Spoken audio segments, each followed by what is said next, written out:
Welcome back. We're here. Another week. Which week? It is the week of the 16th. August 16th, 2026. We've got a lot of excellent headlines for you. Anything on the right-click side of things? We are working on our own agent. Yeah. Kind of does some troubleshooting, kind of does some autonomous kind of helping you out. So that's coming. That's kind of helping our customers in a small way now. Hopefully going to be bigger later. We're hiring. Check us out on Indeed or Handshake, although that application went up a week ago, there's over 1,000 applicants for the developer spot we have open. People love our videos. They want to be a part of this. Yes. High demand. Yeah, very high demand. So I think any conferences coming up? Are we showing up anywhere? Do you have any lunch and learns coming up that you know of? Not on the books yet, but I know we have definitely one that we're working on, maybe in the next month or two. All right, so let's get to the headlines. What's on the top of the news? Anthropic really missing out on some of these headlines these last couple weeks. Yes. In a room brainstorming how they can get back on This Week in AI. Get on our good side. It's very important to them. Yeah, there's some sadness on Anthropic in terms of like, hey, OpenAI is still in the headlines the last few weeks. What do we need to do? Make money. Yeah, they're showing like an estimated $65 billion of revenue and projecting, obviously optimistically, that they're going to make $120 billion in annualized revenue. What are they doing? Why are they kind of touting all these numbers? Yeah, it's all the strategic run up to an IPO, which it's going to come sometime towards the end of the year, Q4. Yeah. It's quiet on the OpenAI front, but still we firmly believe they're number one in kind of the business vertical of AI.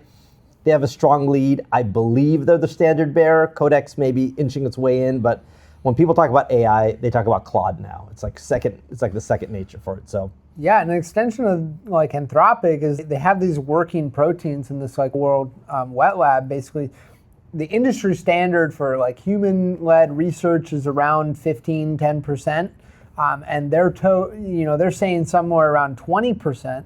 Although it's contested, right? The human experts are saying, hey, wait, we don't know if we trust your numbers yet.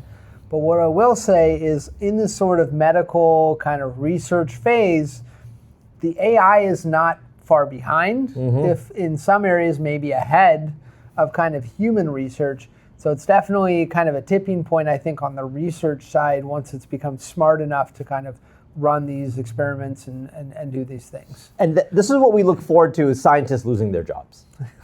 I hope this will be like coding, where there's so much more ability to build things and discover things that it really spurs, no one here is losing their job to AI.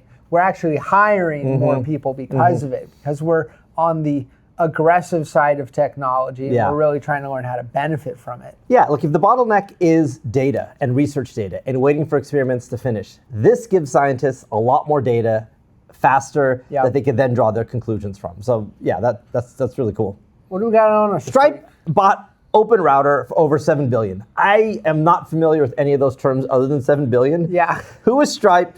Who's OpenRouter? Stripe's a payment processor. Oh yeah, I am aware of that. They do all the online payment processing, or most of it. OpenRouter is this AI company.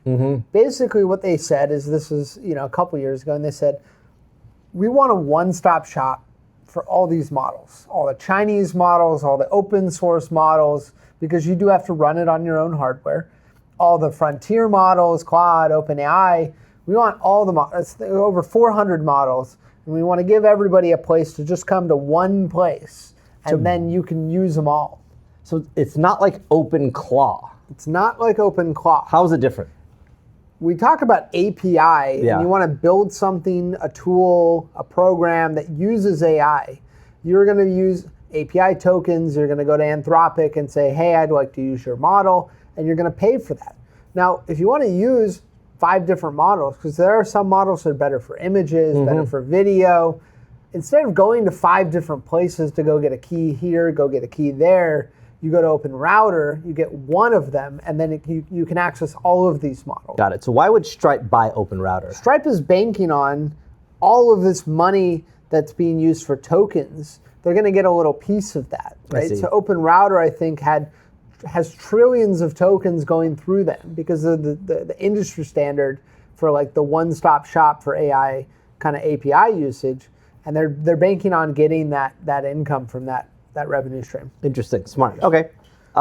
Lastly. Lastly, OpenAI wants to stay on the news, so they got to have something.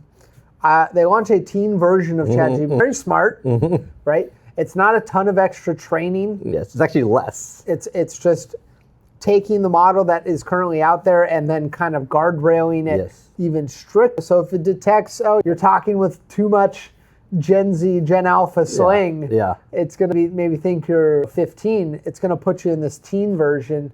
It's a little bit safer, some guardrails about self-harm, and other things to kind of be more age appropriate. Yeah, and also for homework. Yeah. If you're like, what is 2 + 2? It's not just going to tell you the answer. It's going to guide you through the very process. Nice that you should be able to do 2 + 2. Yeah, it'll be like, you have here's 2 eggs, here's 2 more eggs. How many eggs do you have? How many eggs? So yeah, no, really specifically for studying and kind of more guardrailed around protecting this teen age group. It's a great story, and I think it's really important to consider all of these models having some kind of guardrails on them. The government put the guardrail on Mythos. Yes. Right? AI is putting the guardrail on teens. These are powerful tools that can make proteins, right? We need guardrails, we need safety. I think these are steps in the right direction, although imperfect. Yes. We'll see you next week. Bye, everyone.